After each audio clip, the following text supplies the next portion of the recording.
வந்துடலாம், 1 மந்த் ஸ்கூலுக்கே வரலப்பா. அவ்வளோ வீட்டில் எப்படி கேர் பண்ணுவோம்? ஒரு பேரண்ட் கேர் பண்ணுறது தப்பு கிடையாது. ஆனால் ஸ்டாஃப் வந்து செல்ஃப் கேர் அவ்வளோ பண்ணாங்க. 496 எடுத்தாங்க. அதே மாதிரி 11th அதுதான், 12th கண்டிப்பாக 11th 12th நீங்கள் வரும்போது ஃபிசிக்கலாக ஹார்மோன் சேஞ்சஸ் ஆகும், ஃப்ரஸ்ட்ரேஷன் ஆவீங்க, எல்லாமே இருப்பாங்க.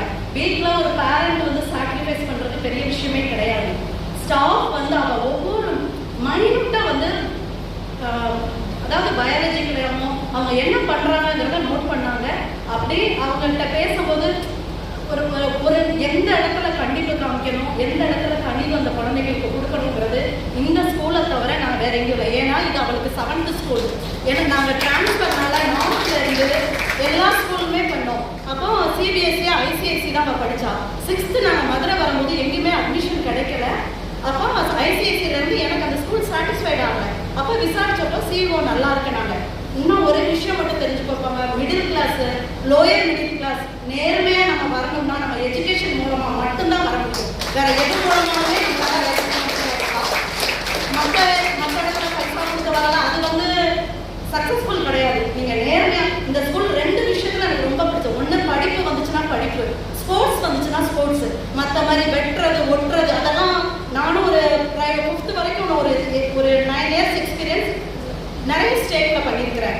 ஆனால் எக்ஸ்ட்ரா கரிக்குலர்னு சொல்லி சாட்டர்டே அது தப்பு கிடையாது. 5th வரை 8th வரைக்கும். 8th அப்புறம் உங்களோட எக்ஸ்ட்ரா கரிக்குலரோ ஷார்ட்டோ வெட்டி விட்டுறதோ யூஸ் கிடையாது. உங்களோட மார்க்காக மட்டும்தான் எங்கேனாலும் பேச முடியும். இன்னைக்கு எம்பிபிஎஸ் சீட்டோட டொனேஷனோ மினிமம் கவர்மெண்ட் கோட்டா வந்தாலும் நான் 10-15 லட்சம் ரூபாய் செலவு பண்ணணும்ப்பா.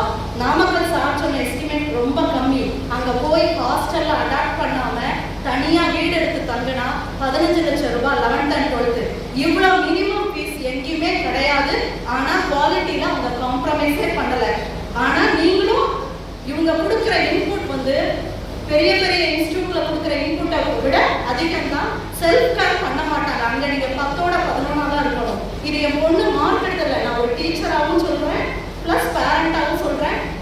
ஒரு பர்சனல் ப்ராப்ளத்தை வந்து இந்த ஸ்கூல் மாதிரி வேறு எங்கேயுமே கேர் பண்ண மாட்டாங்கப்பா. ஸ்டாஃப் வந்து என்ன பிரச்சனை, நான் போய் ஏதாவது ஒரு ப்ராப்ளம் சொன்னாலும் என்ன பிரச்சனை. ஆனால் பை சான்ஸ் இது வரைக்கும் நான் கம்ப்ளைண்ட்டே இந்த ஸ்கூலுக்கு நம்ம வந்ததே இல்லை. ஈவன் டிரைவர் கூட அந்த இடத்துல நான் 6th சின்ன பொண்ணா இருக்கா, இவ்வளோ தூரம் தெரியாதது வந்துடுவாங்க. டிரைவர் கூட பத்திரமா கொண்டு வந்து 6th to 11th வரைக்கும் அந்த சின்ன துறை கொடுத்துருந்தாங்க நினைக்கிறேன். அவ்வளோ செல்ஃப் கேர். ஒரு சில இடத்துல தான் டிரைவர்ஸ் கிட்ட நம்ம பயமா இருக்கும் பேசுறதுக்கு. அப்போ ஒரு இன்ஸ்டிடியூஷன்ல அடிமட்ட லெவல்ல எப்படி பிஹேவ் பண்றாங்கன்றத வச்சு, அதாவது நான் கேட்டகரி வைஸ் சொல்லல, அவங்களோட ரேங்கிங் படிக்காதவங்க தான் இருப்பாங்க. அப்போ அந்த இன்ஸ்டிடியூஷன் எப்படி ரன் பண்றாங்கிறது நம்ம தெரியும். பொம்பளை பிள்ளைங்களை அனுப்பும் போது பாதுகாப்பாக நம்ம பார்ப்போம். அதுல இருந்து ஸ்டாஃப் வரைக்கும் அவ்வளோ சாட்டிஸ்ஃபைடு. கம்ப்ளைண்ட்டோ வேற எந்த ஒரு ப்ராப்ளமும் நான் இது வரைக்கும் இந்த ஸ்கூல்ல வரல. ஒன்லி ஷீல்டு வாங்க வந்திருக்கிறோம், மார்க் எடுத்துருக்கு வந்திருக்கோம், குரூப் சேர்க்க வந்திருக்கோம்ப்பா. அதாவது நீங்க ஒரு பிளஸ்ஸிங்கா இருந்தா மட்டும்தான் இங்க வந்து படிக்க முடியும். யூட்டிலைஸ் பண்ணிக்கோங்க சாரையும் ஸ்டாஃபையும். எவ்வளவு தூரம் கேட்டாலும் 10 மணிக்கு ஃபோன் பண்ணாலும் எடுப்பாங்கப்பா. நான் ஹாஸ்பிட்டல்ல நாங்கள் பிளட் எழுதிப்போம் மேம், இவ்வளவு என்ன பண்ண போறேனே தெரியல. நாங்கள் 10th கோடீஸ்வரி மேம், மேடம் பயப்படாதீங்க, அவளுக்கு ஓவர் கம் பண்ணிக்கலாம். ஏன்னா 3.8 பிளட் ஹீமோகுளோபின் லெவல். கொரோனா டைம்ல ஹாஸ்பிட்டலும் சரியால. அப்பவும் எனக்கு மனசளவுல நான் வீக்கா இருக்கும்போது நிரந்தரா வந்துருவா மேடம், நீங்க கவலைப்படாதீங்கன்னு சொல்லி ஒரு பேரண்ட்டையும் மோட்டிவேட் பண்ணது இதுதான்ப்பா. இது ஃப்ரம் ஹார்ட். இது வந்து வெளியே எதுக்காகவோ சொல்லல, மனசுல இருந்து சொல்றோம். வேஸ்ட் பண்ணிடாதீங்க. இந்த ஸ்கூலை நல்லா யூட்டிலைஸ் பண்ணிக்கோங்க. 5 வருஷம் கழிச்சு பார்த்தீங்கன்னா உங்க கிரேட் இப்படி இருக்கும்பா. நாங்கள் இறந்தவங்க வந்து நிறைய ஏதோ சொல்லுவோம். அதனால சொல்றேன், 11th 12th மினிமம் ஃபீஸ் வேற எங்கேயுமே கிடையாது. இந்த ஃபீஸ்க்கு டியூஷனே கிடையாது. 11th 12th ஒரு டியூஷன் வச்சது கிடையாது. ஓகே, தேங்க்யூப்பா.